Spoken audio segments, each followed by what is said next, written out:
Okay, you may have found that quite difficult to watch. I know it's quite an immersive clip to watch.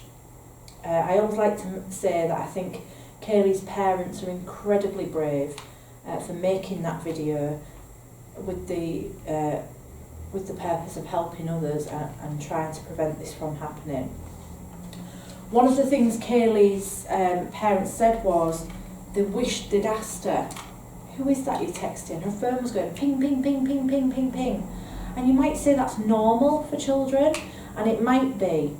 But if we have conversations with children and we ask questions, they might not tell us the answer, but a lot can be gained from their reaction. So if we know our children, which a lot of you do, you can tell from their reaction how they're feeling about something. So if something feels unsafe, you would probably be able to pick up on that. Whereas if we don't have those conversations, we don't ask those questions, we don't spot the secrecy, then a lot can go unnoticed. It didn't take a lot of time before Kaylee was murdered. Children, it's very easy to groom children who are vulnerable. And what I would say to you is most adolescents are vulnerable. One of the key stages of development for adolescents is the seeking out and the development of identity. So this pack mentality, this need to fit in, this need to know who I am and where I slot in, is a vital stage of development for teenagers. So if a teenager is feeling a bit lost and not really understanding where they fit in the world, not really knowing who they are, and someone comes along and starts feeding into that, then they're very susceptible, and which is why grooming is a very clever, very complex process, and it's certainly not opportunistic. People seek out these people and they seek out the vulnerable. Our children who are looked after, who've experienced trauma, who are in care, are even more vulnerable. And we do run a training course on exploitation as well, which is a very, very good training course, because the exploitation issues in Hull are very real, and we do have children who are being sexually exploited, criminally exploited. I'm sure you've all heard of county lines, where children are being exploited and they get into this world that they can't get out of. The most crucial thing, again, at the risk of repeating myself, and I can't say this enough, is be that trusted person that the child can go to. I'm going to bring to your attention now just some sexting codes. So some codes that are used by children and people who groom children, with the purpose of you really not knowing what they're saying and what's going on. So you might be someone who checks your children's phone, and you might be someone who might enter a room while they're on a computer. If they're talking to somebody and they're having conversations that they know you shouldn't know, then they can develop this language. You might be aware that emojis can now be used. So an aubergine represents a penis, a peach is a bum, and there's all sorts of other emojis that are used to mean different things. But here's some codes. See if you can guess what they are. So the first one is LH6. That is let's have sex. Okay, so that's quite an easy one to crack. This one, KYS.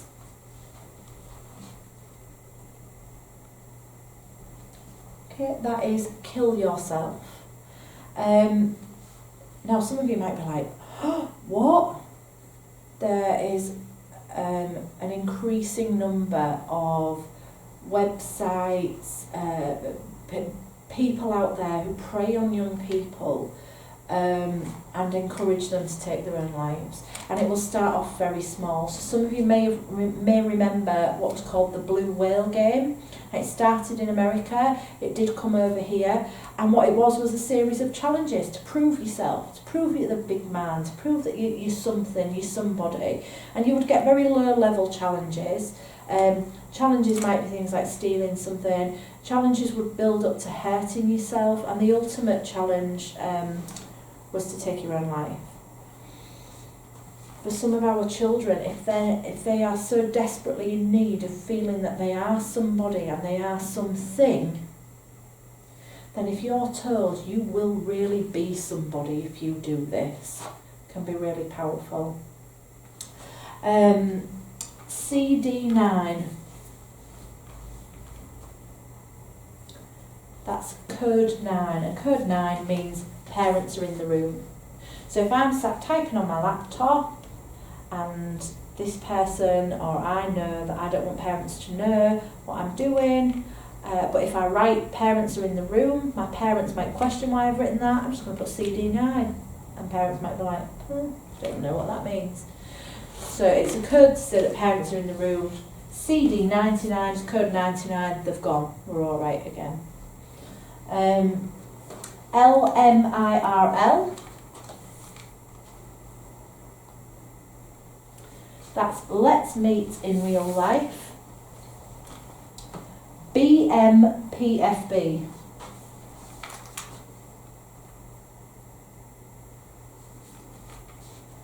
be my personal fuck buddy. ASL, age, sex, location. KOTL,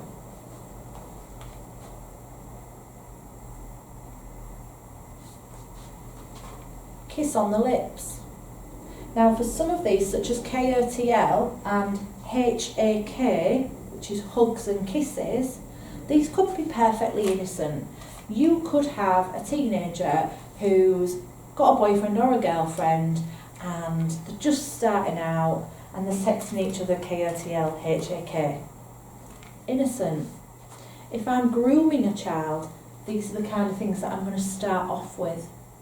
Hugs and kisses, building up to this, potentially building up to this. So, although things can be dangerous, they can also be perfectly innocent.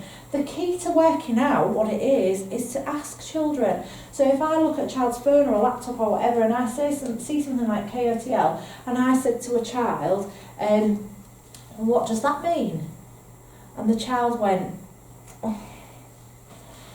oh, it means we're kissing. That wouldn't concern me to the degree that if I said to a child, what does that mean? And they went, nothing. Why are you even asking? Get off my phone. Okay, so reaction can mean a lot. KPC is keeping parents clueless. 1174. You won't know what this means. This is a code which, bearing in mind when codes are cracked, they're generally changed. So 1174, a code for let's meet at our spot. So for some children that could be let's meet at our party spot, which might mean let's meet in the park and drink vodka. For someone who's grooming a child as part of a wider circle, they will have a spot where they collect that child. They will never type let's meet at and the place. So this could be a code for get to our spot and we'll meet there. But again, if it's a code you can't crack and you ask, a reaction could mean a lot. ADR is what's your address. GYPO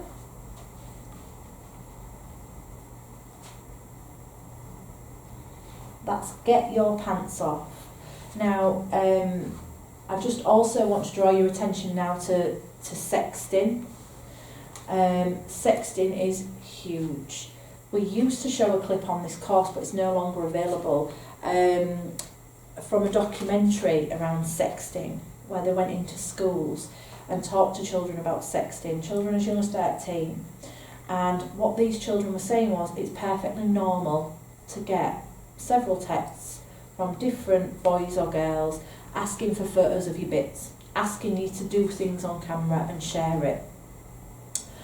On this documentary, they purposefully went into private schools, dance schools, to kind of dispel the myth that only children from deprived areas, only vulnerable children are at risk of this, to just highlight how normal it is across teenagers. Sexting, it's just rife, and children are under so much pressure to share intimate photos of themselves and to share videos of themselves doing things. People then share it between themselves. It can then become a police matter because children are sharing images of children. It's just rife out there, and again it comes back to us explaining to children and talking to children about what is okay and what's not okay, and if something doesn't feel okay, you can come to me and talk to me about it, and I am someone you can trust, and I am someone who can help you. If a child doesn't have that feeling about you, they're not going to come to you and they're going to do the unsafe thing. CU46 is CU for sex. This comes back to sexting again, as does this one. WTTP is want to trade photos. And GNOC is get naked on camera. So like I say, it's so important that we have some sort of understanding and we ask questions, but we don't ask questions in an accusational way. What are you doing? What's that? Oh, what's this? And making sure that our reaction is supportive and we don't fly off the handle. Some of you might be sat there thinking, well, I don't even understand the internet. I don't even understand games or this or that or the other. You need to. My son is 2 years old, and at the moment I haven't got a clue how Xbox Live works or Snapchat or Instagram. I have Facebook, that's about it. As my son gets older, I will have no choice but to educate myself around these things in order to keep him safe. So for you guys, vital that you educate yourselves as well.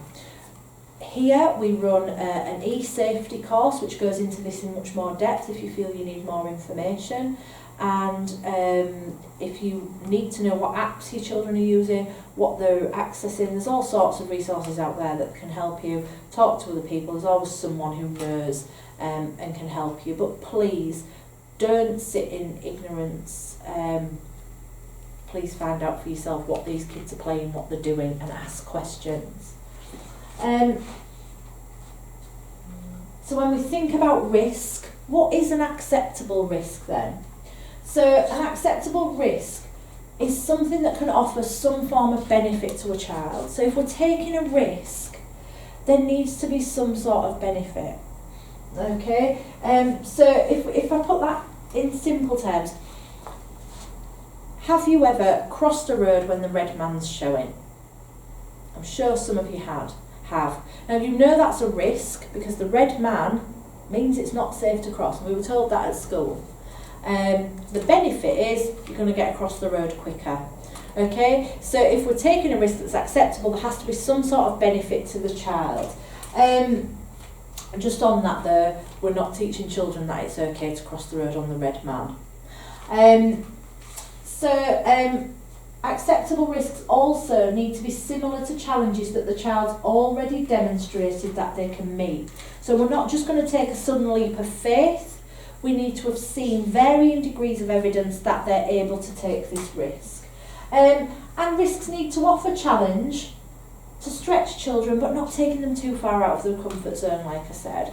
So for me, I grew up in Beverley, and my friend, and I'd never been into town with my friends before without an adult, and one of my friends at school suddenly said, let's all go into Hull on the train. And I remember going home to my mum saying, can I go to Hull on the train with my friends? Now when you grew up in Beverley, when I did, Beverley was very small and Hull was like another country, you needed a passport to leave Beverley. And my mum said, no, that's too far. And what she did was, she allowed me to go into Beverley town with my friends, where she dropped me off and picked me up. Then we were allowed to walk in and come back, and then eventually we were able to go to Hull on the train. It was about making sure that we'd taken those steps to show we can manage this risk, we can manage this risk, now we can take this bigger risk. So in your pack you should have 2 case studies, Marianne and James. I'm going to ask you in a minute to pause me and have a read of Marianne firstly, and see what you think. There is no right or wrong answer, but what I want to know is, are you saying yes or no? If you're saying yes, what are your conditions? Because I'm pretty sure it will be a yes but, so what are your buts? And if you're saying no, I want you to consider what the risks of saying no might be. Okay, so I'll pause me there, have a read of Marianne and see what you think.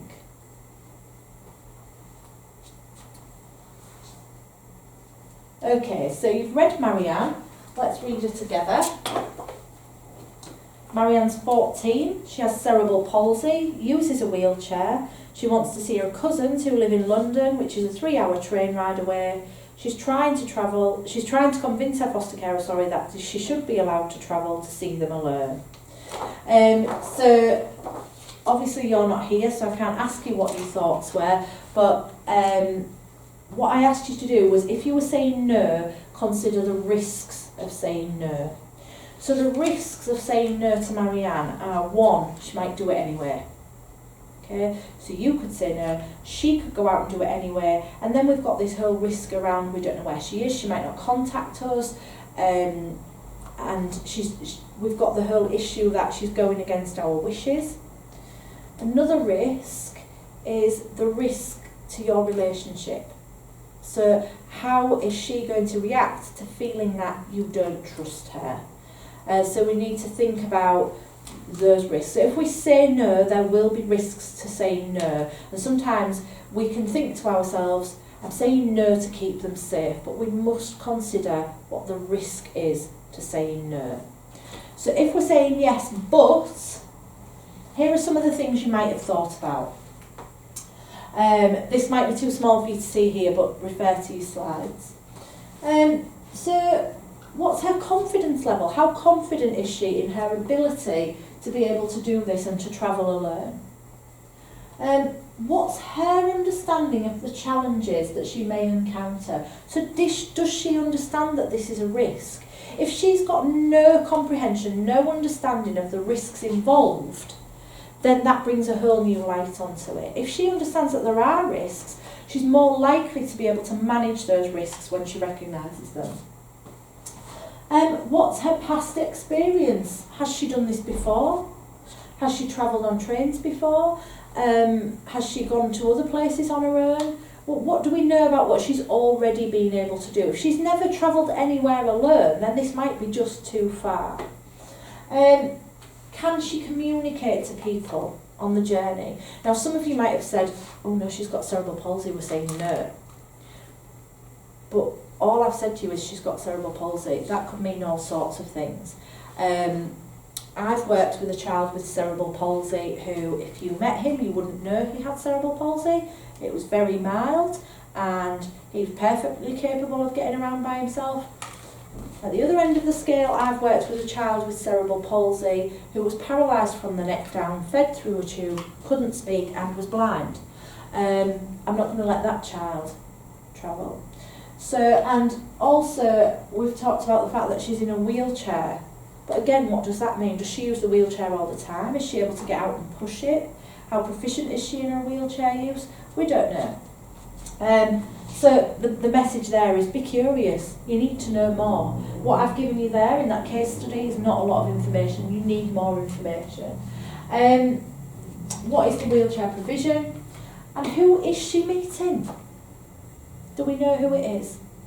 One of the things you might want to do is do a dummy run with her, to go with her first and see, and then step back and see how she manages. It's all sorts of things that we need to think about and things that we might need to put in place. Okay, now I'd like you to get James and have a read of James and see what you think. Just to let you know, if again, I want you, if you're saying no, I want you to think of the risks of you saying no. What is the risk if you say no? And just to let you know, you can't say no because it's illegal, because it's not illegal. And if you're saying yes, again, what are your stipulations? What are the things that you're thinking about? What more do you need to know? Okay, so if you put me on pause and have a read of James, and then we'll come back and see what we've got. Okay, so James then. James is 14, he wants to play Call of Duty Black Ops 2, an 18 rated game. The game's gritty and violent and military game where players engage in graphic combat, constant killing, using frequent profanities and realistic weapons. It allows online communication between players, so James could be exposed to inappropriate language and topics of conversation from other players. James says that all of his friends play the game and he will be laughed at and left out if he doesn't play. Okay, and we often get a lot of mixed opinion on this. We very rarely get anyone saying absolutely not, but generally there's usually one person who's teetering on no way. So if you're a no way person, think about the risks of saying no. So just like Marianne, there's the risk that he's going to do it anyway. You know, I know carers who've banned children from Facebook, taken their phones off them. They will find means. They will have friends with phones. Children, if you just try and stop something, children will be able to try and find a way to do it. So there's that risk that he will just play it anyway, and he will be playing it somewhere where you don't know and where you can't monitor him. Again, there's the risk to your relationship. So he might think that you don't trust him. But also he's highlighted a risk to us here at the bottom. James says that all of his friends play the game and he will be laughed at and left out of things if he doesn't play. Now, this isn't just a case of, well, don't take any notice of your friends. We need to think about how serious that risk is to this child. Is this a child who struggles to form relationships? Is this a child with no friends? Is this a child who's already been picked on and bullied? And actually, for him to fit into this group and play this game is so important to help him to feel like he's part of something. So we need to think about the risks of him being picked on. Okay, and I know I've had friends before who've given their children a mobile phone when they feel their child's still too young, but they're the only child in their whole class or circle of friends who hasn't got one, and we have to weigh up those risks. So there's a risk of giving the child the phone. There's also a risk if they're the only child who hasn't got one, because children can be cruel. So we need to think about those risks, the risks of saying no. If we're saying yes, you might have asked some of these questions. Does James have the potential to become addicted to this game? As we know, video games can be very addictive, and that can be dangerous to children when we see children locked away, children becoming very stressed. Children are playing games, whatever form that game may be, they should be enjoying them.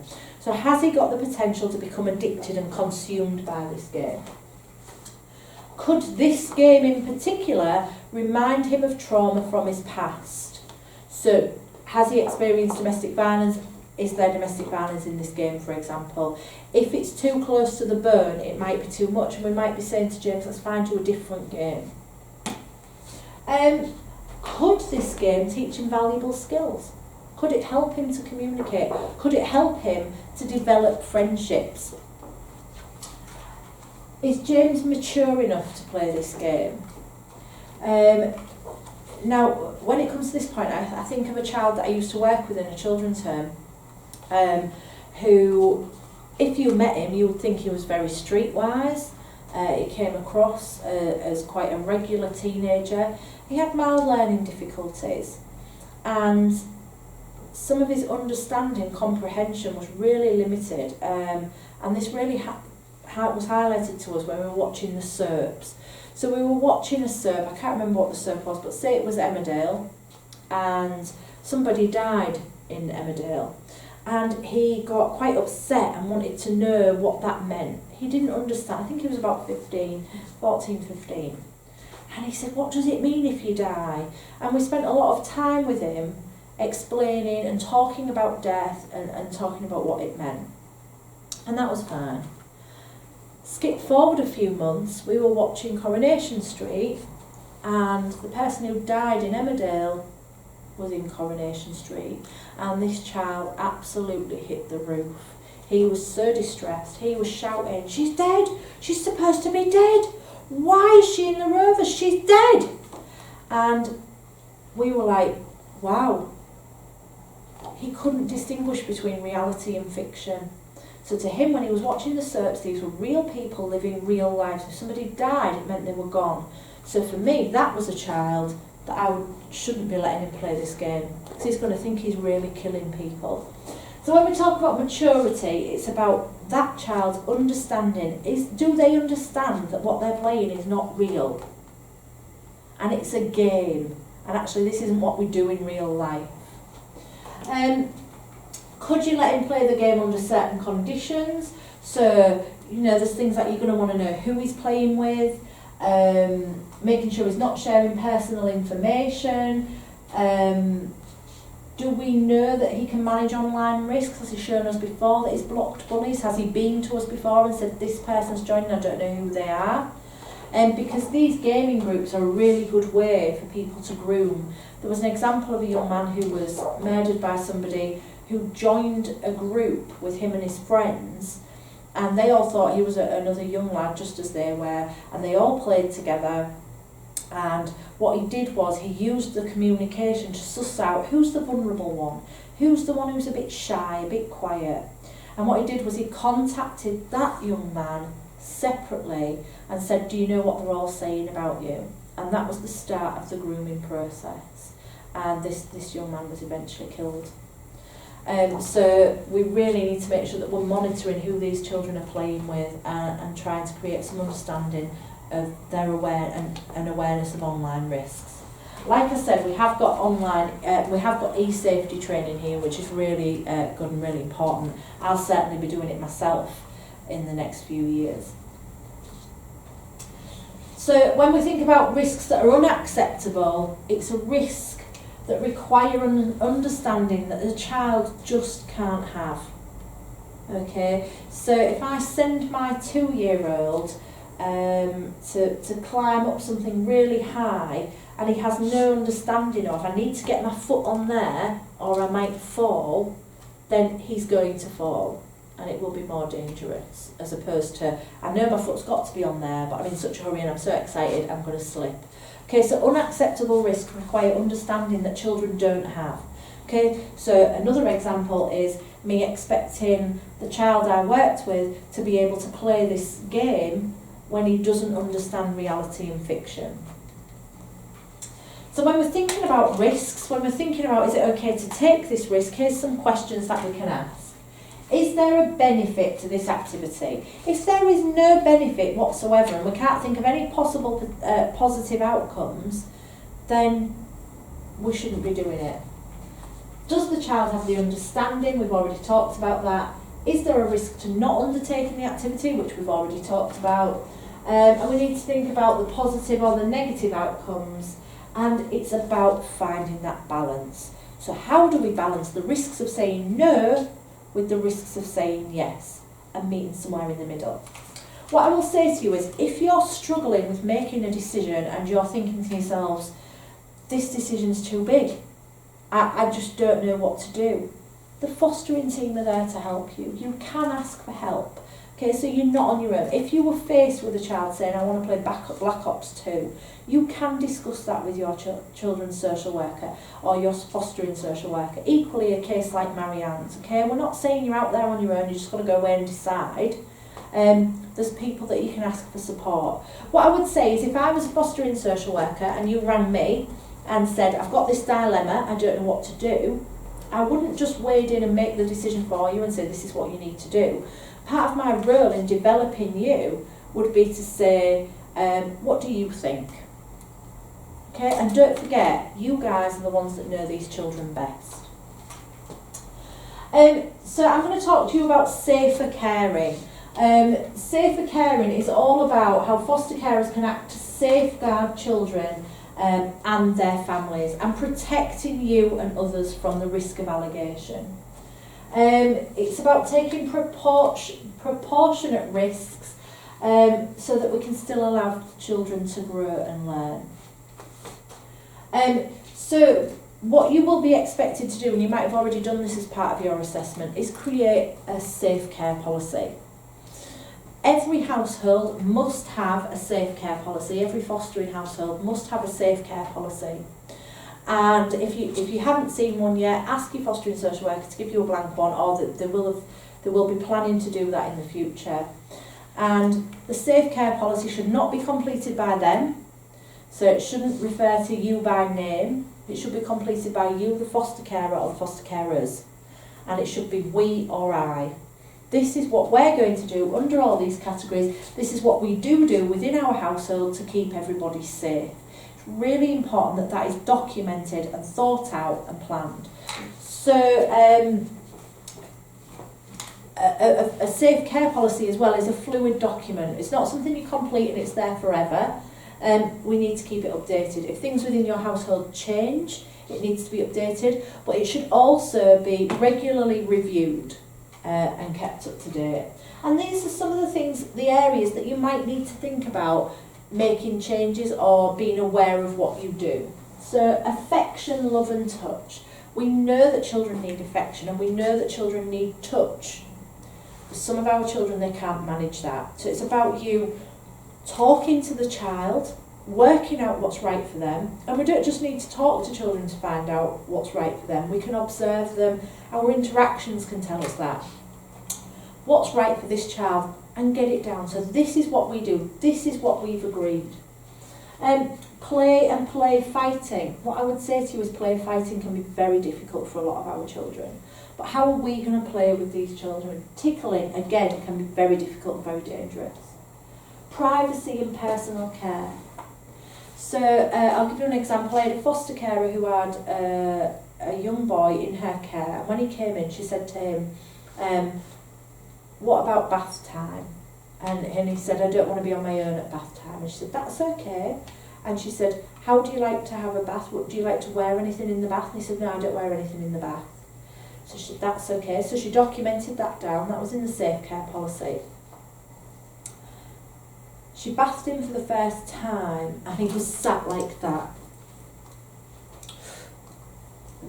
Instantly. He didn't need to say anything, but she could see he doesn't feel comfortable being naked in my presence. So she just said to him, why don't you pop a pair of swimming trunks on? He put the swimming trunks on and instantly felt safer. So she changed her safe care policy. So we need to think about what's right for this child. We need to think about the way that we dress. So there's a common myth that used to exist that all foster carers should wear pyjamas and dressing gowns at all times when they're not dressed. So I've known foster carers turned up to foster carers' houses in August and they're dressed in a great big dressing gown. That's not what we're saying. We're saying about common sense. Think about it. Unless of course your 90 is a baby doll, then we don't want you trotting around in that. Issues of how you manage nudity. So if you usually get a shower and then walk across the landing to your bedroom without any clothes on, you might need to think about that. Discipline we're going to come on to later. Internet use, which we've just been talked about, transporting. There's lots of different categories where you need to think about what do we do to manage safety under this category, and it needs to be documented in your safe care policy. Please, please, please keep these policies up to date. It protects you, it protects children.